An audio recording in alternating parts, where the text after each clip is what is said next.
Hello बच्चों, मैं हूं आपकी नेहा दी। लेके आई हूं कंस्ट्रक्टिंग किसका special type of a quadrilateral.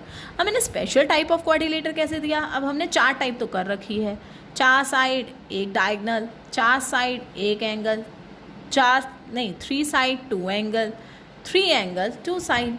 अब सब कुछ हो गया, लेकिन हमारे पास कुछ क्वाड्रिलेटर ऐसे होते हैं जिनका नाम बहुत फेमस शुरू से चलता आ रहा है। चलिए हम उसको पहले पढ़ते हैं कि कौन कौन से होते हैं। सबसे पहला जो नाम आप लोगों के दिमाग में है, जो सबको पता है, दैट इज़ अ स्क्वायर। क्या आता है? स्क्वायर। अब स्क्वायर क्या होती है? जिसकी सारी की सारी साइड्स क्या होती हैं? इक्वल। ये आप सबको पता है। तो इसकी कुछ स्पेशल प्रॉपर्टीज़ हैं, वो आप याद रखें। सबसे पहले ऑल साइड्स आर इक्वल। ये मैं क्यों करवा रही हूँ? क्योंकि आप कंस्ट्रक्शन में कुछ क्वेश्चन आपको जैसे बाय नेम आएंगे, पैलोग्राम, स्क्वायर, रेक्टेंगल, और आपको बहुत कुछ नहीं दे के कुछ चीज़ें दी होंगी, बाकी दिमाग आपको खुद लगाना है। तो वो दिमाग आएगा कहाँ से? जब आपको प्रॉपर्टीज़ पता होंगी। तो हम करते हैं फटाफट। All side of a square are equal. तो ये चीज़ याद रखनी है। अगर एक साइड दी हुई है, बाकी साइड इसका मतलब दी हुई है।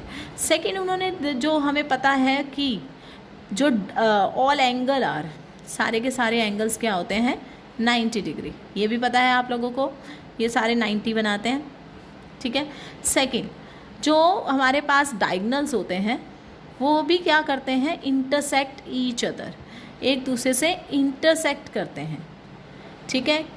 और स्पेशली बात ये है, इंटरसेक्ट तो करते ही करते हैं, और कहाँ पे करते हैं? Eight 90 degree. दैट मीन्स हमारे पास स्क्वायर जो है वो इतना स्पेशल है कि उसके जो क्वाड्रिलेटर के डायगनल्स होते हैं वो भी बाइसेक्ट 90 पे ही करते हैं। ठीक है, उसकी भी इतनी टेंशन नहीं है। तो अब हमारे पास 3 प्रॉपर्टीज़ हो गई। ये हमारे पास आगे हमारे पास आता है रेक्टेंगल। अब रेक्टेंगल भी भाई साहब अपने आप में एक बड़ी चीज़ है। इसमें भी 4 साइड ही हैं, क्योंकि सब में 4 ही होंगी। बस इसमें ऑपोजिट साइड्स जो हैं वो इक्वल होती हैं, ऑल साइड्स इक्वल नहीं होती हैं। राइट। जैसे स्क्वायर में सारी साइड्स इक्वल होती हैं, इसमें एक स्पेशल क्या है? Opposite sides are equal. ठीक है। अगर सपोज करो एक चीज़ दी हुई है, अगर ये दिया हुआ है तो ये भी x होगा, ये y है तो ये भी y होगा। राइट। और सेकेंड, ऑल साइड्स जो हैं, ऑल एंगल जो हैं एट कॉर्नर, जो कॉर्नर पे बन रहे हैं, वो सारे के सारे 90 डिग्री होते हैं। ठीक है। अब इसके जो डायगनल्स होते हैं वो बाइसेक्ट नहीं करते हैं, ये याद रखना है। ठीक है। अब तीसरा जो हमारे पास स्पेशल जो आता है क्वाड्रिलेटर, उसका नाम है पैरेललोग्राम। पैरेललोग्राम, इसको बहुत सारे क्वेश्चन में हम पैरेलल लिख के ग्राम भी लिख देते हैं। राइट। इसमें क्या होता है? ऑपोजिट साइड जो होती हैं वो पैरेलल होती हैं और इक्वल्स होती हैं। क्या होती हैं? ऑपोजिट साइड्स इक्वल और पैरेलल। पर साइड्स इक्वल भी होती हैं एंड पैरेलल भी होती हैं। ये चीज़ याद रखना क्यों ज़रूरी है? क्योंकि इसमें समटाइम क्या होता है, हमारे पास एंगल्स होते हैं। जैसे ये एंगल हमें पता है, तो ये एंगल कैसे होएगा? हमें पता है अगर 2 पैरेलल लाइन है, उसको एक ट्रांसवर्सल लाइन है, तो जो इंटीरियर एंगल का सम होता है वो हमेशा 180 डिग्री होता है। दैट मीन्स जो सम ऑफ इंटीरियर एंगल वाली प्रॉपर्टी यहाँ पे होल्ड करेगी। एंगल जो है वो हमेशा कितना होएगा? 180 डिग्री होगा। ये आपको याद रखना है, क्योंकि बहुत सारे क्वेश्चन में यह काम आएगा। अगला क्या होता है इसका? इसके भी डायगनल जो है वो बाइसेक्ट करते हैं ईच अदर। लेकिन ये 90 डिग्री पे नहीं कर रहे हैं, ऐसा कुछ नहीं है, ऐसा प्रेम इसका नहीं है। ठीक है। तो ये भी इंटरसेक्ट करते हैं। अगला आता है रोम्बस। अब रोम्बस क्या होता है? जिसके सारी साइड्स इक्वल होती हैं। लेकिन जैसे स्क्वायर और इसमें क्या डिफरेंस है? इसमें सारे एंगल 90 डिग्री के होते हैं, इसके सारे एंगल 90 डिग्री के नहीं होते। इसमें क्या था? ऑल साइड्स आर इक्वल, तो उसकी भी इक्वल थी। बट इसमें सारे एंगल 90 डिग्री के होते हैं, रोम्बस में सारे एंगल 90 डिग्री नहीं होते हैं। तो ये चीज़ रखने हैं, ऑल कॉर्नर एंगल जो है वो 90 नहीं है, लेकिन इसके जो रोम्बस के डायगनल्स होते हैं वो जरूर 90 पे कट करते हैं।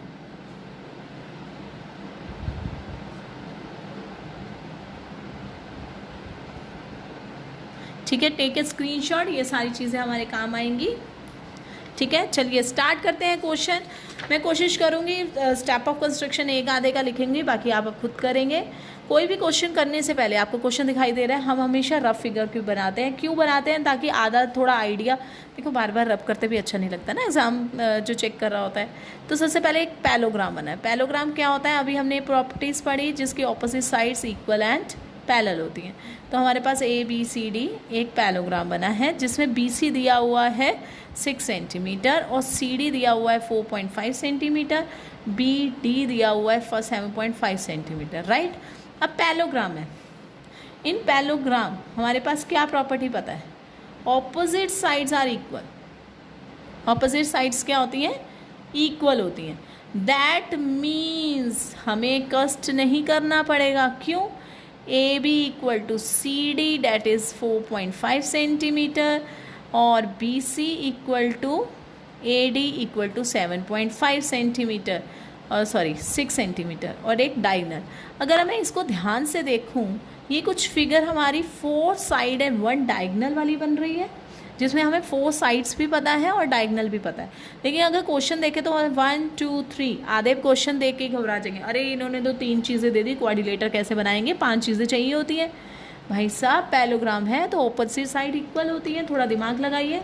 चलिए शुरू करते हैं। तो स्टेप ऑफ कंस्ट्रक्शन आप वो जो वीडियो है हमारी फर्स्ट वाली जिसमें 4 साइड्स एंड 1 डायगनल वाला है, आप उसमें स्टेप ऑफ कंस्ट्रक्शन देख सकते हैं और मैं ऑरली भी बोल रही हूँ। क्वेश्चन क्या है, draw a line segment 4.5 centimetre named as AB। तो हमने एक A और B ले लिया, तो ये है 4.5 सेंटीमीटर, राइट। तो 4.5 सेंटीमीटर है हमारे पास। उसके बाद हमने क्या करना है, हमारे पास A एज अ सेंटर और या B एज अ सेंटर, हमने क्या करना है, एक आर्क लगानी है 6 सेंटीमीटर की।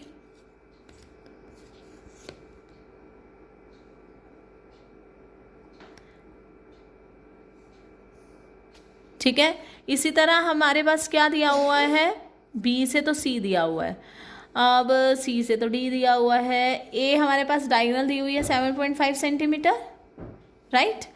तो पहले मैं BC से बनाती ना, तभी इजी बनता ना। देखो हमें बनाने का फ़ायदा क्या, अरे यहाँ से भी तो बना सकते हैं। ये हमने 4.B से ये हो गया, A से होगा 6 सेंटीमीटर। तो पहला स्टेप क्या था, AB as a line segment, B as a centre, draw an a line segment of that is a 6 centimetre. तो हमने ये वाला आर्क ना लगा के हम आर्क ऑफ 7.5 सेंटीमीटर वाली लगा लेते हैं, ठीक है। तो हमने एक 7.5 वाली लगा ली, कैसे, 7.5 खोला, ये एक आर्क लग गई, ठीक है। A से कितना है 6 centimetre, A as a centre, draw an arc of radius 6 centimetre, जहाँ पे ये कट कर रही है नेम्ड एज D। तो उसके बाद हम क्या करेंगे, ज्वाइंट AD एंड BD। तो हमारे पास आधा काम हो गया। उसके बाद हमने क्या करना है, BC ढूंढना है। तो B से कितना डिस्टेंस है 6 सेंटीमीटर, तो हमने पहले आर्क खोली 6 centimetre, B as a centre, arc radius हमारा कितना हो गया 6 सेंटीमीटर, D से कितना है 4.5 centimetre, from D we draw an arc of radius 4.5 centimetre. तो हमने इसको मीट करवा लिया। अभी 6 से कट नहीं हो रहा है तो थोड़ी सी बड़ी बनानी पड़ेगी, मैच कर लीजिए। जहाँ पे कट कर रहा है उसको नाम दे दिया हमने C, ठीक है। उसके बाद joint BC and CD, ABCD is a required quadrilateral. This is a step of construction and this is our parallelogram, right? I hope आप लोगों को समझ आ गई होगी। आगे हम कुछ क्वेश्चन सॉल्व करते हैं जहाँ जहाँ आपको कॉन्सेप्ट क्लियर होता जाएगा। क्वेश्चन है हमारे पास, कंस्ट्रक्ट अ पैलोग्राम। अब पैलोग्राम है जिसमें डायगोनल्स दिए हुए हैं, ठीक है, और हमें एक एंगल दिया हुआ है। इसका मतलब पैलोग्राम जो दिया हुआ है उसका पूरा कुछ नहीं दिया हुआ, हमें ऐसे कुछ दिया हुआ है, ABCD नाम तक नहीं दे रखा है, हमने खुद दे दिए हैं। तो एक डायगोनल जो है, क्योंकि डायगोनल इक्वल नहीं होते हैं ना, आपने देखा होगा मैंने इसको 7.5 लिया है, तो लेने को मैं AC भी 7.5 ले सकती थी लेकिन नहीं लिया क्योंकि इसके डायगोनल्स इक्वल नहीं होते हैं। तो एक डायगोनल जो है वो हमारे पास 5.6 सेंटीमीटर दिया हुआ है और एक डायगोनल दिया हुआ है 4 सेंटीमीटर। लेकिन हमें पता है जो पैलोग्राम के डायगोनल्स होते हैं, डायगोनल ऑफ अ पैलोग्राम क्या होते हैं, बाइसेक्ट ईच अदर, एक दूसरे को बाइसेक्ट करते हैं। लेकिन एक चीज़ और दी हुई है, किस एंगल पे, 75 डिग्री, राइट।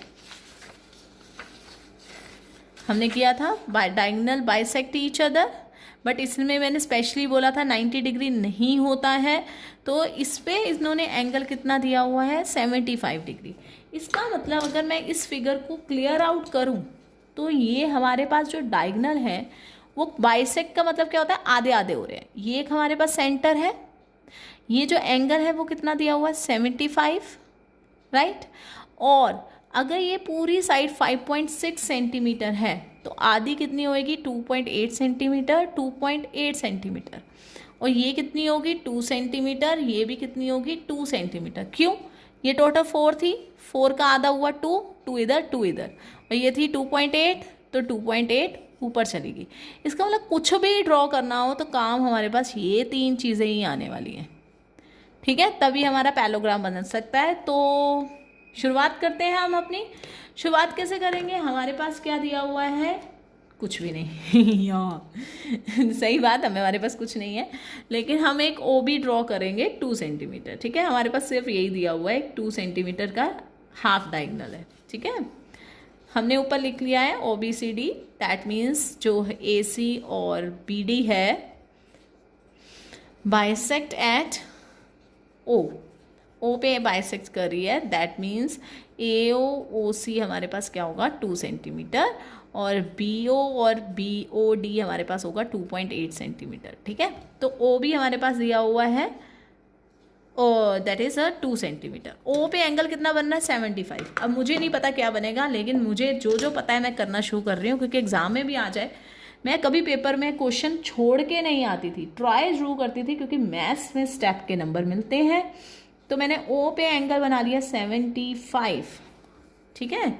तो मैंने ओ से एक लाइन एक्सटेंड की, O X, that is O B is a line segment, O X is as a extend कर लिया हमने। उसके बाद ओ पे कितना कट करना है, that is 2.8 centimetre. O as a centre cut या draw an arc of 2.8 centimetre. आपको अगर पॉइंट्स दिख रहे हैं, मैंने 2.8 खोल लिया है, इससे हमने एक आर्क लगाई, वो कितनी है, 2.8 सेंटीमीटर। और जहाँ पे कट करी है उसका नाम देना है सी, जॉइन बी सी। तो भाई साहब हमारे पास एक साइड तो आ गई बी सी, ये अगर बी सी आ गई तो बाकी मतलब उसका ऑपोजिट साइड भी आ गई भाई, ठीक है। इसी तरह अगर सी हमारे पास आ गया, राइट, ओ से मैं अगर 2 सेंटीमीटर एक आर्क काटती हूँ, क्या करूँगी, मुझे क्या ड्रॉ करना है, ये वाला ड्रॉ करना है ना, या इधर वाला ड्रॉ कर ले, कुछ भी कर ले, ठीक है। अगर मैं ऊपर वाला ड्रॉ करती हूँ तो एक आर्क से 2 सेंटीमीटर इधर से हो गई, तो इधर से मुझे कुछ नहीं पता है, दैट इज़ इधर से तो मुझे 2 सेंटीमीटर पता है, सी डी से तो मुझे कुछ नहीं पता है। तो मैं ऐसे करती हूँ, इस लाइन को एक्सटेंड कर लेती हूँ, क्योंकि लाइन तो स्ट्रेट ही जाएगी, राइट। अब ये 2.8 सेंटीमीटर है, दैट मीन्स हमारा नीचे वाली साइड भी कितनी होएगी, 2.8। आई थिंक अभी तक आँख उतनी खुली हुई है, इसका मतलब मुझे तो नीचे वाला पोर्शन भी मिल गया भाई साहब, जिसको नाम देते हैं ए। तो हमारे पास एक साइड और आ गई, जॉइंट बी ए, हमारे पास ए बी भी आ गया। अब हमें क्या चाहिए, साइड डी। डी कैसे लेंगे, हमें पता है ए से जितनी लाइन कितनी ड्रॉ करनी है, ए डी कितनी इक्वल है, बी सी। तो A as a centre, B C as a radius. तो रेडियस कैसे खोलेंगे, बी को सी तक लेके आएंगे, ये मिल गई हमें आँख, ठीक है। मैंने बी पे रखा और सी से मैच करा, जितनी आँख है मैंने ए से लेके उतनी आँख लगा दी, ठीक है। अब सी से कितनी लेके आनी है, ये देखिए, अब सी से हमें नहीं पता है, राइट। यहाँ से हमने ए से तो सी डी ड्रॉ कर ली है, यहाँ से हमें ये पता है कि 2 सेंटीमीटर कट होएगी, कितनी होएगी, 2 सेंटीमीटर, डायगोनल बता रहा है। तो O as a centre, 2 centimetre as a radius, हमने एक आर्क और ली और इसको कट कर लिया, और जहाँ पे कट करेगी, अगर मैं रफ फिगर को देखूँ तो उसको नाम क्या देंगे, टी। तो हमारे पास फिगर क्या आ गई, ADBC। अगर ध्यान से देखो तो पैलोग्राम ही लग रहा है ना, कुछ कुछ बहुत कुछ पैलोग्राम ही लग रहा है। तो ये है हमारी रिक्वायर्ड फिगर। उसको बनाया कैसे है, रिक्वायर्ड थोड़ा सा कॉम्प्लिकेटेड लग रहा है नहीं। हमने क्या लिया, थोड़ा लॉजिक लगाया। हमें पता है जो डायगनल्स है वो 2.8 सेंटीमीटर है, तो मैंने एक डायगनल 2 सेंटीमीटर लिया, इससे एक डायगनल और लिया 2.8 सेंटीमीटर। तो ये जो पॉइंट है इससे हमने ये तो मिल गया, दैट इज BC तो मिल गया। हमें पता है ये लाइन तो स्ट्रेट ही जाना है ना, डायगनल टेढ़ा मेढ़ा तो नहीं होता ना, कर्व में डायगनल नहीं होता है ना, दैट इज स्ट्रेट। जितना 2.8 इधर है उतना ही 2.8 इधर भी होगा, दैट मीन्स हमारे पास A भी मिल गया। अब A के साथ यहाँ से तो 2 सेंटीमीटर आएगा ही आएगा, ठीक है।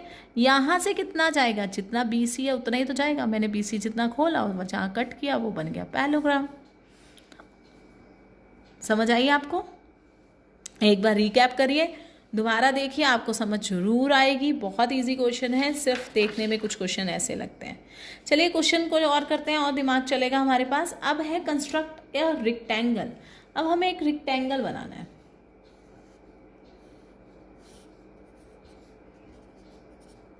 ठीक है, रेक्टेंगल में दो खासियत होती है कि ऑपोजिट साइड्स इक्वल होते हैं और सारे 90 डिग्री के होते हैं।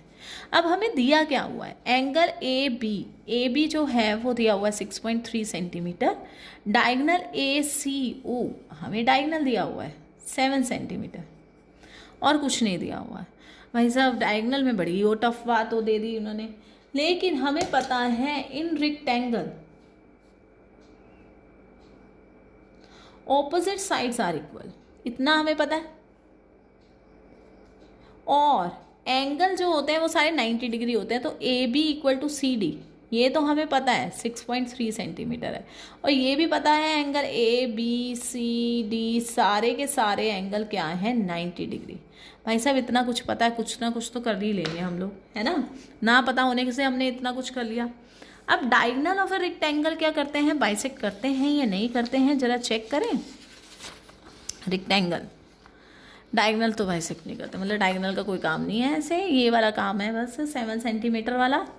तो हम इसे ड्रॉ कैसे करेंगे, पहले हमें AB एक ड्रॉ कर लेते हैं, ठीक है, जितना पता है। Draw an line segment 6.3 centimetre.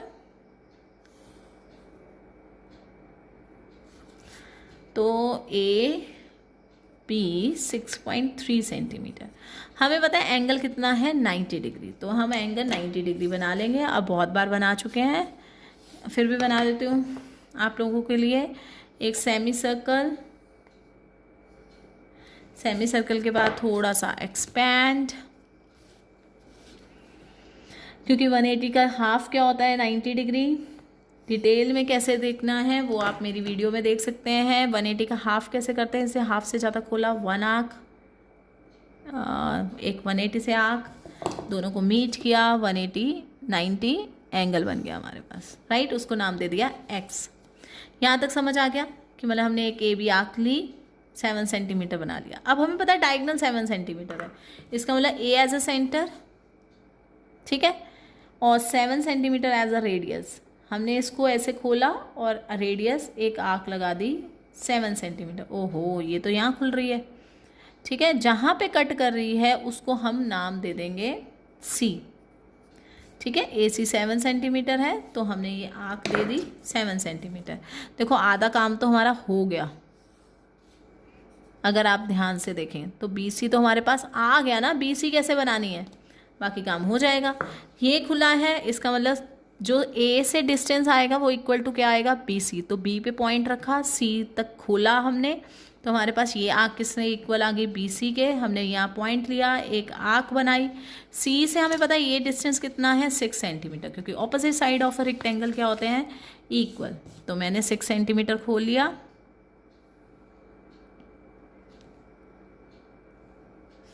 जहाँ पे कट करा मैंने named as ABCD is a rectangle. तो हमारे पास ABCD क्या हो गया, step of construction. I hope आप लोगों को समझ आ गई होगी।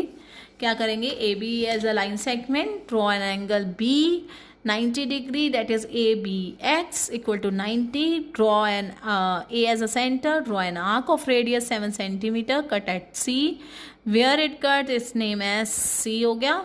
आफ्टर दैट C से हमने 6 सेंटीमीटर खोला. थोड़ा सा यहाँ पे हमें लग रहा है कि वो आर्क का थोड़ा सा हो गया होगा, दैट इज़ 6 सेंटीमीटर. और ये किसके इक्वल होगा? BC के. तो जितना BC खोलना था, मुझे लगता है यहीं पे मैंने गड़बड़ करी है. तो BC इक्वल खोल लिया कंपास से, तो वहाँ पे हमने कट कर दिया. ठीक है, और ऐसे C से 6 सेंटीमीटर खोल के कट कर दिया. जहाँ मीट करा वो हमारे पास क्या बन गया? रेक्टेंगल. ईजी था ना ये उससे पिछले वाले क्वेश्चन से? ये सारे क्वेश्चन ईजी हैं, थोड़ा सा दिमाग लगाना पड़ेगा. अरे यार, ट्रपीजियम तो मैं भूल ही गई. अब ट्रपीजियम क्या होता है? ट्रपीजियम के बारे में तो मैंने बताया ही नहीं, तो फटाफट एक रिव्यू करते हैं. ट्रपीजियम क्या होता है? ट्रपीजियम ये होता है, थोड़ा सा पैलोग्राम का भाई होता है, लेकिन भाई है तो थोड़ा टेढ़ा तो होगा ही. तो AB और CD हमारे पास दो ऑपोजिट साइड्स क्या होती हैं? पैरेलल. बाकी जो दो बची वो पैरेलल नहीं होती हैं, वो इक्वल होती हैं. ठीक है, तो ट्रपीजियम कुछ हमारा इस टाइप का बनता है. पैरेलल होने की वजह से इसका सम ऑफ इंटीरियर एंगल क्या होता है? हमेशा 180 के इक्वल होता है.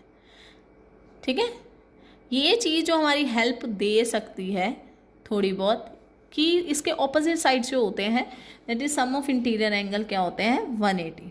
ठीक है, अब हमारे पास क्वेश्चन क्या है? AB हमारे पास 6 सेंटीमीटर है. BC, ABCD नाम भी देखो मैंने कितने क्लासिक. BC दी है 3.5 सेंटीमीटर, CD 4.1 सेंटीमीटर, और B एंगल दिया हुआ है 75, और कुछ नहीं दिया हुआ, मतलब 3 साइड 1 एंगल. तो एक चीज़ और चाहिए, तभी तो कुछ ना कुछ रूल होगा. हमें पता है दो एंगल का सम कितना होता है? 180 इंटीरियर का. तो angle of ABC plus DCB, मैंने ज़्यादा लिख दिया, B plus C equal to 180 degree होगा. राइट, B हमें पता है 75 है, तो C कैसे निकालेंगे? Angle C equal to 180 minus 75, that is 105. Right, इसका मतलब 4 साइड, एक एंगल और 2 एंगल, 3 साइड्स हमें पता है. ड्रॉ करना बहुत इजी है. बस एक गलती जो मैंने करी वो मत करना कि बड़ी वाली साइड 6 सेंटीमीटर नीचे आना है, मतलब AB नीचे आएगा. ठीक है, तो हमने सबसे पहले स्केल लिया, तभी मैंने रफ फिगर बनाते हैं ताकि हमें आइडिया लग सके. क्योंकि ये फिगर कुछ इस तरह अगर मैं ड्रॉ करती हूँ तो AB नीचे आ रहा है, क्योंकि अगर आप कंपेयर करेंगे 4.1 छोटा होता है ना, तो कंपैरेटिवली इसको हम छोटे में ही लिखेंगे, इसको हम बड़े में ही लिखेंगे. एंगल B हमारे पास 75 है, तो ये एक्यूट ही बन रहा है, यहाँ पे एब्ट्यूज बन रहा है, तो ये एब्ट्यूज ही बन रहा है. अब फिगर कुछ समझ आ रही है ना? वैसे वैसे ही बनी है. तो फटाफट ड्रॉ करेंगे. सबसे पहले 6 draw line segment 6 centimetre named as AB. उसके बाद क्या करना है? हमें क्या करना है? Angle C, that is B पे एंगल बनाना है 75 डिग्री. कंपास उठाएं, पॉइंट के ऊपर पॉइंट रखें, सॉरी प्रोटेक्टर, लाइन के साथ लाइन मैच करें. क्योंकि राइट साइड पे है तो ऊपर वाला एंगल देखेंगे हम. ऊपर वाला स्केल 75 से मैच करा, ये हमारे पास ABX आ गया. हमें पता है ये C पे कितना कट रहा है? 3.5. B as a centre, 3.5 as a radius, cut an arc named as C. Right, तो हमारे पास C आ गया है. C पे एंगल कितना है? 105. अगेन उस पॉइंट पे ऊपर पॉइंट, लाइन के साथ लाइन. अब ये हमारे पास अगेन राइट साइड वाला है, तो ऊपर वाला ही लेंगे हम. देखिए मैंने मैच करी इसके साथ. राइट, 105 एंगल लेना है, तो 105 वाला ऊपर वाला side. C as a centre हमने एक लाइन लगा ली. उसके बाद 105, जहाँ हमें पता है एब्ट्यूज एंगल है तो इस तरफ ही बनेगा. अब हमारे पास आगे क्या दिया हुआ है? C से D का distance 4.1 centimetre. That means compass को 4.1 सेंटीमीटर हम खोलेंगे और एक आर्क लगाएंगे 4.1 सेंटीमीटर. राइट, 4.1 सेंटीमीटर इसको लगाने के बाद जो पॉइंट आया वो हमें हम नाम देंगे D. Join AD, ABCD is a required answer. I hope आप लोगों को सारे क्वेश्चन समझ आ गए होंगे। ये special question please do practice, जब तक अपने हाथ से नहीं करेंगे एग्जाम में कुछ नहीं होगा। मिलते हैं नेक्स्ट चैप्टर पर। बाय।